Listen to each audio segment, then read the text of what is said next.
Assalamualaikum warahmatullahi wabarakatuh. Perkenalkan, nama saya Muhammad Sulaiman. Jadi di sini saya akan mempresentasikan mengenai praktikum saya yang berjudul osilasi pegas dan kodenya adalah F2. Untuk NIM saya yaitu 2201003. Oke, lanjut. Yang pertama, abstrak. Praktikum osilasi pegas ini bertujuan untuk menentukan tetapan pegas dengan melakukan percobaan ayunan pegas yang dibebani dan menentukan percepatan gravitasi dengan mengukur panjang pegas yang dibebani, yaitu dengan menggunakan simulasi PHET Projectile Motion Simulasi. Dan untuk kata kuncinya yaitu osilasi pegas, konstanta pegas, tetapan pegas, massa pegas, dan hukum Hocke. Selanjutnya, latar belakang. Osilasi merupakan gerak bolak-balik sebuah benda pada lintasan yang sama dan selang waktu tertentu. Contoh penerapan konsep osilasi dalam fisika adalah gerak harmonik sederhana menggunakan pegas. Contoh penggunaan pegas pada kehidupan sehari-hari itu seperti kendaraan bermotor. Di situ ada pegas. Dan juga kasur tempat kita tidur, di situ juga ada pegas. Dan untuk mengetahui kekuatan pegas tersebut, kita perlu mengukurnya. Selanjutnya, untuk tujuan praktikum ini yaitu yang pertama untuk menentukan tetapan pegas dengan melakukan percobaan ayunan pegas yang dibebani. Dan yang kedua untuk menentukan percepatan gravitasi dengan mengukur panjang pegas yang dibebani. Untuk selanjutnya dasar teori, di sini dasar teori saya osilasi pegas. Pegas merupakan benda berbentuk spiral yang terbuat dari logam. Jika sebuah pegas diberi gaya berat dengan besar tertentu, maka secara otomatis pegas akan memanjang. Hubungan antara besar gaya yang bekerja pada pegas dengan pertambahan panjang pegas itu adalah konsep dasar dari hukum Hocke. Dan hukum Hocke ini berkaitan juga dengan hukum 2 Newton yang dimana jika dirumuskan F sama dengan M kali A menjadi negatif K X sama dengan M kali D kuadrat X dibagi DT kuadrat. Dan untuk periode pegas dapat dihitung dengan T sama dengan 2V akar M dibagi konstanta. Dan untuk flowchart saya di sini yang pertama kita start, yang kedua tempatkan penggaris pada titik 0 sejajar bagian bawah pegas. Dan yang ketiga berikan redaman dan atur skala konstanta pegas. Untuk yang keempat pilih slow dan displacement natural length. Dan yang kelima atur nilai massa. Dan yang keenam gantung benda pada pegas selalu tarik ke bawah kemudian lepaskan. Untuk yang terakhir, catat waktu yang diperlukan untuk 10, 20, 30 getaran petunjuk amplitude simpangan. Untuk selanjutnya, kita masuk ke prosedur kerja. Yang pertama, buka link PHET Projectile Motion Simulasi, lalu klik Lab pada pilihan, lalu tempatkan penggaris pada titik 0 sejajar dengan bagian bawah pegas. Yang keempat, berikan redaman pada pegas dan atur skala konstanta pegas.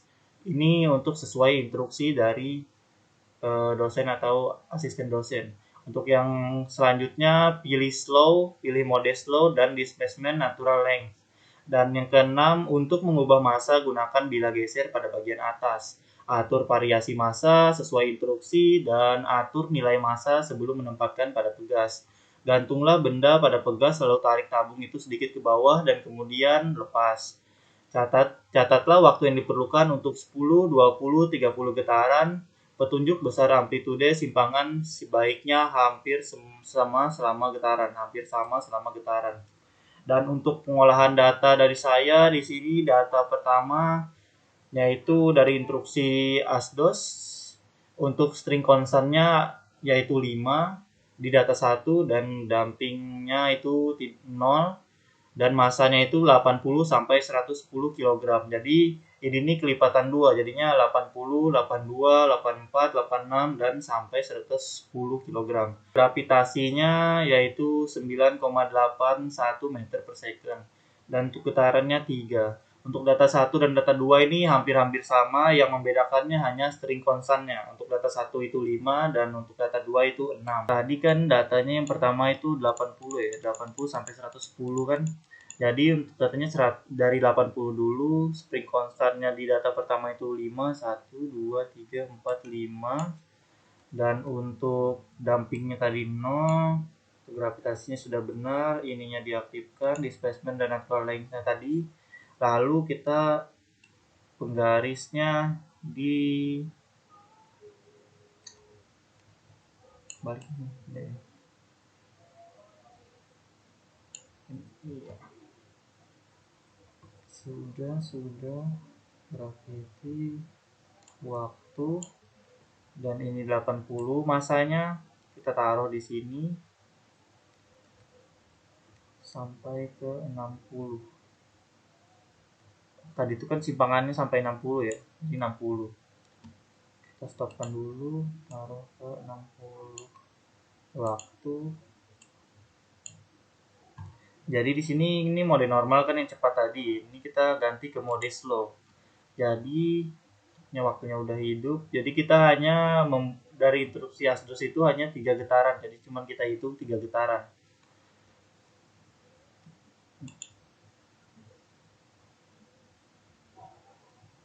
Getaran 1, getaran 2, getaran 3. Iya. Jadi waktunya 2.0,3. Sama ya, 2,0,3 ya, salah. 2, astaga.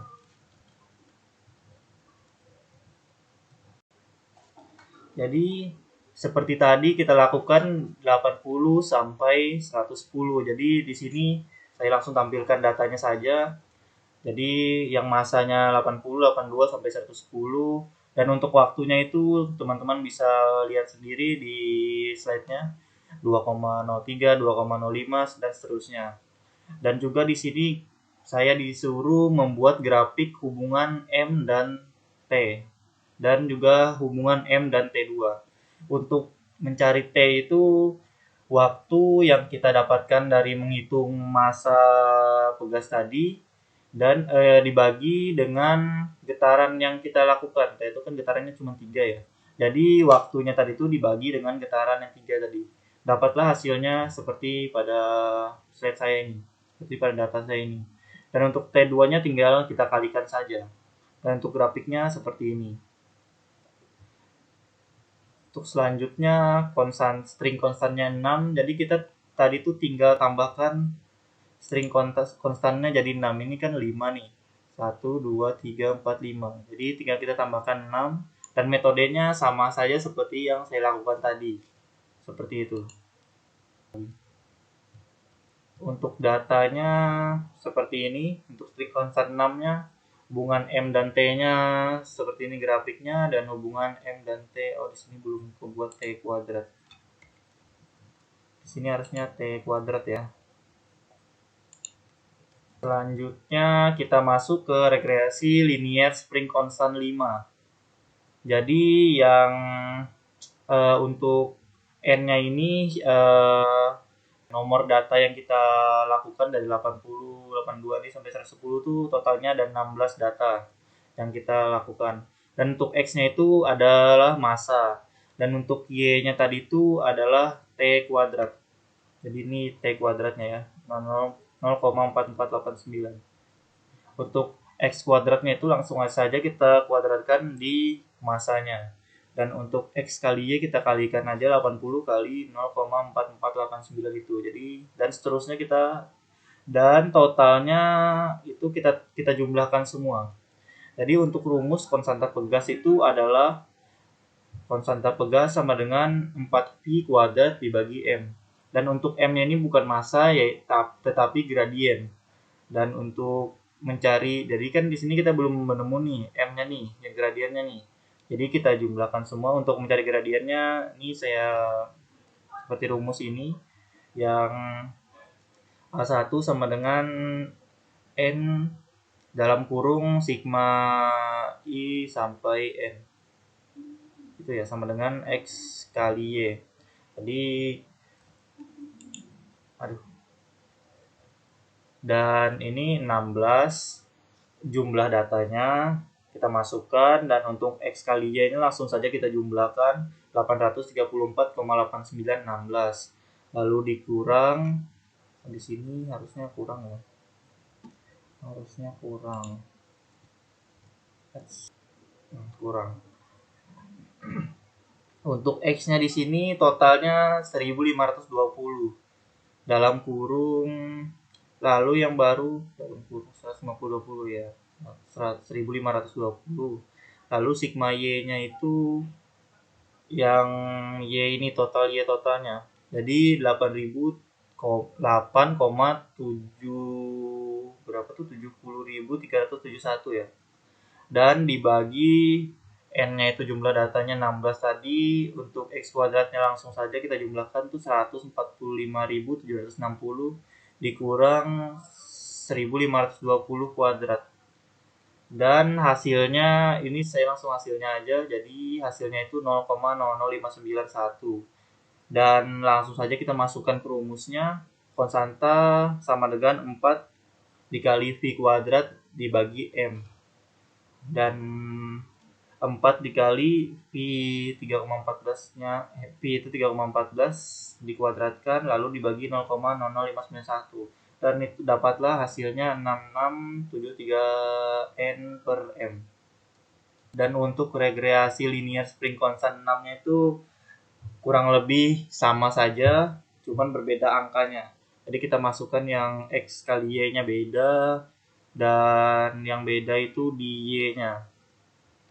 Sisanya kurang lebih sama, dan untuk perhitungannya yaitu konstanta pegas sama dengan 4 V kuadrat dibagi M, 4 kali 3,14 kuadrat dibagi 0,00545, hasilnya itu 7236 N per M.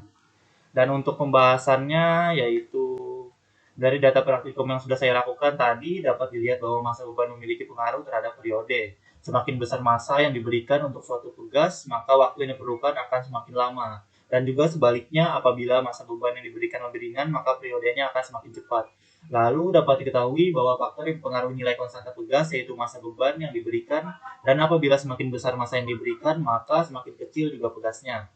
Lalu berdasarkan perhitungan yang saya lakukan tadi, dengan string konstan 5 dan 6, string konstan 5 untuk data 1 dan 6 untuk data 2, dan dampingnya 0, gravitasi 9,81 meter per second, dan juga massa 80 sampai 120 kelipatan 2 kg.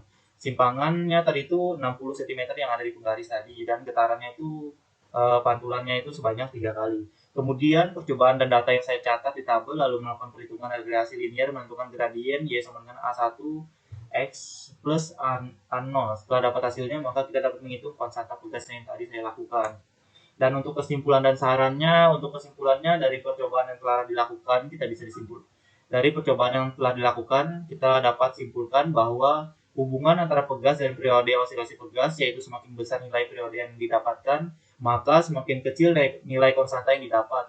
Dan juga semakin besar massa pada pegas, maka semakin besar periode pegas yang dibutuhkan untuk melakukan getaran. Dan untuk sarannya, yaitu usahakan menggunakan mode slow agar mendapatkan hasil yang efektif. Dan juga jangan terburu-buru dalam mengambil datanya, yaitu dengan perlahan saja. Dan untuk saran yang terakhir, lebih teliti dalam melakukan perhitungan, karena itu membutuhkan ketelitian juga. Jadi sekian presentasi laporan praktikum dari saya, kurang lebihnya mohon dimaafkan. Terima kasih. Wassalamualaikum warahmatullahi wabarakatuh.